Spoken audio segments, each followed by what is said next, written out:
Not happening मायनू, आप please अंदर जाओ।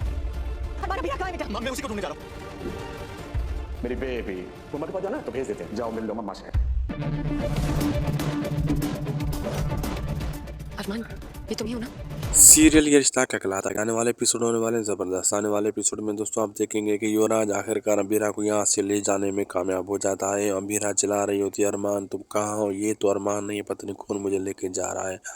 और अरमान भी बेहोश होता है, गिरता पड़ता हुआ पीछे जा रहा होता है। लेकिन यहाँ से वो गाड़ी में डालकर युवराज अबीरा को लेके जाता है अपने घर। फिर अरमान से पूछते हैं सब लोग अबीरा कहाँ है? अरमान कहते हैं उसी को ढूंढने में जा रहा हूँ।